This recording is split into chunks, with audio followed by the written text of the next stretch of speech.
Hi there. My name is Gabrielle Wyman-Grippon, and I want to express my interest in becoming the Stafford Municipal School District Content Curriculum Specialist, PK through 6, for English Language Arts and Reading. I student taught fifth grade and kindergarten in Berkeley, California. Then I became a second grade self-contained teacher for 1 year, also in the Bay Area of California. After that, I moved to Houston, Texas in 2012. I was the fourth grade reading teacher at a Title I school for 1 year. I taught fourth grade math there for a year as well. And then for 4 years, I was the fifth grade English language arts social studies teacher at another school in Houston, Texas. Throughout all this time, I was just daily able to see the impact that reading can have on children's lives. As an experienced teacher, I believe that I would be able to provide encouragement, be able to provide mentorship and guidance to other teachers that are struggling to develop reading lesson plans, reading unit plans, being able to give targeted instruction to students that are truly struggling. I currently am not teaching, but I'm going to talk about my previous classrooms, showing pictures and talking about the layouts and activities that I would do there. In my classroom, I always have used word walls.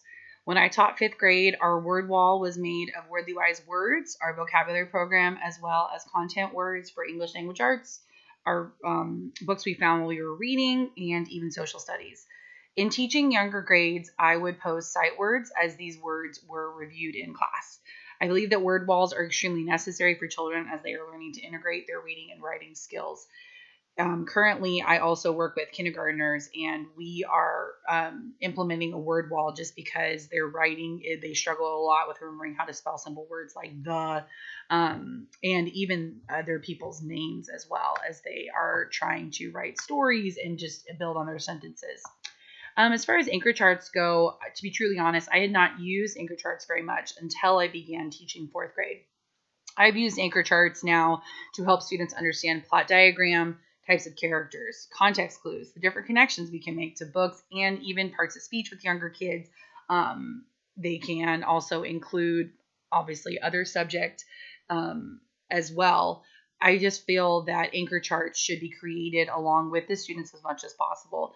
They are the most effective when students can see them hanging around the classroom and remember creating them along with the teacher. So, for example, the parts of speech, asking kids to, after explaining and talking with them about what a noun is, asking them to give examples of that.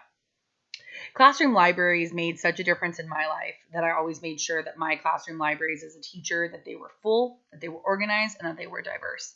I've used the Fountas and Pinnell guided reading levels. I've used Lexile, and even just by simple like grade level and accelerated reader count as well to organize the books. And I also like to organize books by genre as well. You find that kids read books that they just fall in love with, and they want to read all kinds of books like that too. My students were always encouraged to read books. They were encouraged to write a review, and they could even put them on display in the classroom because kids like to read what their friends are reading as well. In my opinion, the entire goal of classroom libraries is to expose students to books they might not have otherwise read. I also would have my classroom library regularly surrounded by a large carpet and comfy chairs. Classroom libraries can help students discover the joy of picking up a book, diving right in, and discovering a new world within. Other methods that I would use in my classroom to enhance reading instruction, they vary. Literature circles have been one of my favorite methods to help students comprehend novels. I would have students read a novel with other kids that are on their reading level. Sometimes they would read the same book, and we would meet together week by week and talk about the book that they were reading. They love to discuss their favorite characters. They would even argue about their favorite characters and these characters' development. They would discuss the meaning of the title. We would talk about how the plot was digressing, how the author was using suspense, how the author was foreshadowing things as they would look back over the course of a whole novel after they had finished. I also use read alouds with all ages that I have taught, taking time to ask students questions to ensure engagement and comprehension. I would also have students use Reader's Theater as often as I could, so students could tell the story by reading their lines in front of the classroom, by interacting with the story in that way. At the beginning of each year, I would spend time doing a running record with each child, and I would also ask them comprehension questions. As I mentioned before, I did this most often with Fountas and Pinnell. As time consuming as this can be, though, I found that this data I was able to collect during these times would help me vastly. I would create guided reading groups based on these reading levels so that students would be working with other students who were in the same reading level as them. I would meet with my small groups twice a week. We would read from a novel they were all reading together, or we might all read a short reading passage together.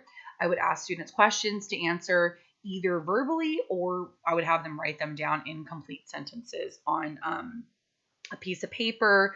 And I actually had a whiteboard table a dry erase table that I would also use for that. In my opinion, I think Daily 5 is a great structure to use for student workstations. For Read to Self, I would have students fill out and turn in a reading log with upper grades. I've done activities with students where they read a summary of a book that they read recently, and then they have to move around the room to find a partner who has a different book. They would need to find a connection between their two books and record that. I also think having kids read into things like a whisper phone, so that they can even hear themselves read, is awesome. Reading to someone can be easier when children are older. Nevertheless, should be integrated into students' workstations. I've done everything from cross-grade reading buddies where my fifth graders were paired up with a kindergartner that they would regularly read with. They would also pair up with their buddies as they would read parts of their novel aloud and kind of ask their friend questions, that we had worked on together so that they could tell if their friend was comprehending or not. And sometimes I would even assign a rubric for them to check each other's comprehension. For children, I find that listening to audiobooks with a master reader reading the book can truly help a child learn how to be a fluent reader. When I read classroom novels with my kids, we would partially listen to the audiobook, or I myself would read so that they could hear how phrasing should be happening, how they can hear what it sounds like to really pause at a period or to briefly pause at a comma instead of just kind of plowing through as children can tend to do. I think children recording their voices also can be truly helpful, and then listening to it to hear the playback of where they can hear themselves struggling with phrasing. Writing is so important to students' reading development. Another part of the Daily 5 as they get older.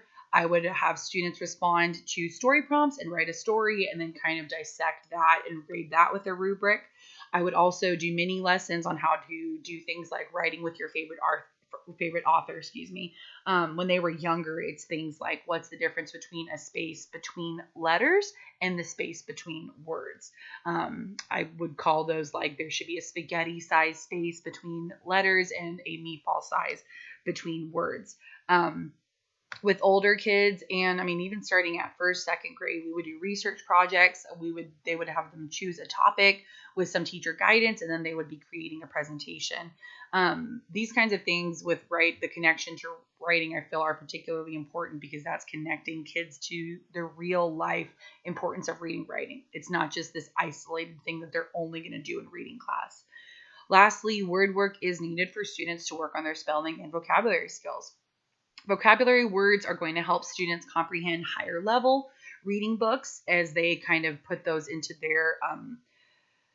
their backpack of things that they have learned before. And then spelling and vocabulary skills also help students with their writing as well, so they're not just using the same old boring words time after time. Students can do word sorts, drawing pictures of the words' definitions, kind of creating flashcards for themselves, Frere models I love using, and above all, using words and sentences is some of the most important practices that I have seen students use.